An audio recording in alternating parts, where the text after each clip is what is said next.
Kita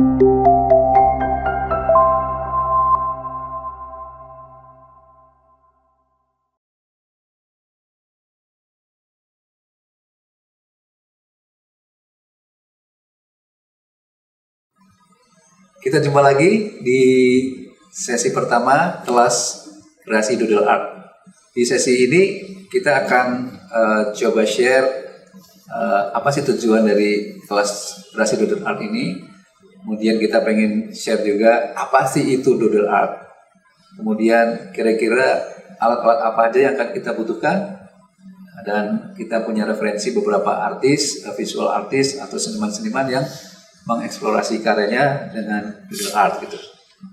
Jadi tujuan dari kelas ini yang pertama adalah kita pengen kalian semuanya itu ya memahami bahwa doodle art itu sebenarnya bukan semata-mata seni gitu. Tetapi kalau kita pahami, dan ini berdasarkan penelitian juga, doodle art itu bisa mengobati kesehatan mental, ya bisa sampai ke arah sana. Jadi memang tujuannya untuk relaksasi ya, untuk santai gitu. Jadi memang harus menyenangkan untuk menggambar dengan doodle ini. Lalu apa sih doodle art itu sebenarnya? Secara harafiah pada awalnya doodle art itu adalah seni coret-coret sebenarnya, menggambar secara spontan.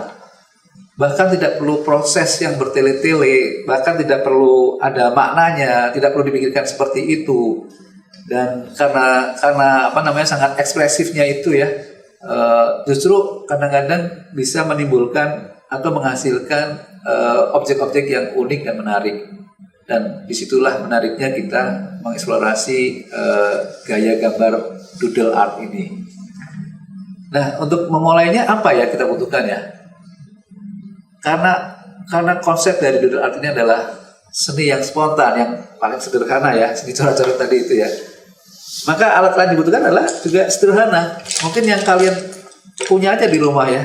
Mungkin ada spidol seperti ini, spidol, kemudian pensil yang warnanya cukup keras, hitam misalnya gitu.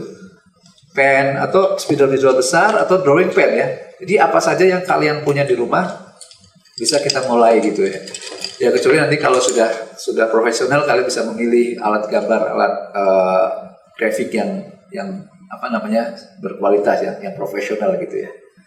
Nah, selain itu kita bisa lihat juga nih, kira-kira kalau doodle art itu apakah juga diminati oleh atau dilakukan oleh seniman-seniman besar gitu. Jelas ya, sekarang doodle art itu tidak hanya sebagai seni menggambar yang iseng-iseng gitu ya, tetapi sudah juga dipraktikkan oleh seniman-seniman yang terkenal gitu ya.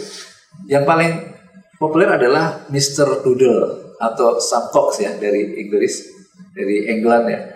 Karya-karyanya itu sungguh luar biasa dan menjadi semacam karya kontemporer yang sudah berkelas dunia ya.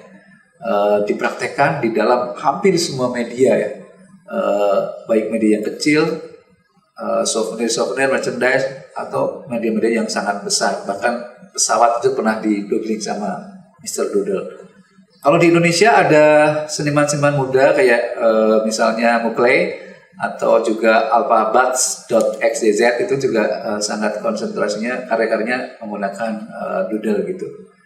Ini saya coba mengingat-ingat ya, ada sebuah berdasarkan penelitian ya. Ini orang-orang yang menggambar itu katanya juga terutama menggambar doodle itu ya, itu bisa memberikan atau membangkitkan suasana atau perasaan yang menyenangkan ya, relax ya. Dan itu adalah bagian yang tadi saya sebutkan, bagian dari cara membunuh kebosanan, kejenuhan gitu ya dalam keseharian kita dengan cara-cara yang kreatif lah seperti itu.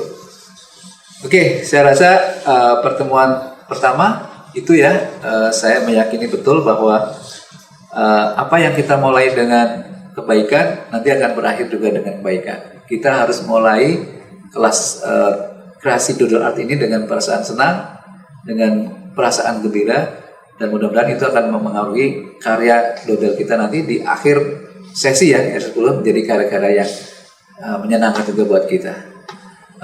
Saya rasa mungkin beberapa karya ini bisa memberikan gambaran kira-kira doodle art itu tidak hanya menjadi cara gambar yang iseng-iseng, tapi juga bisa menjadi karya yang punya nilai komersial yang tinggi gitu ya. Ya, saya rasa untuk pertemuan pertama ini pengantarnya itu saya yakin kita bisa memulai kelas ini dengan baik, dengan cara yang baik, dengan perasaan yang senang, agar nanti kalau kita memulai dengan senang, karya-karya kita juga akan menyenangkan. Gitu ya, sepakat ya? Oke, kita akan ketemu di sesi berikutnya. Terima kasih.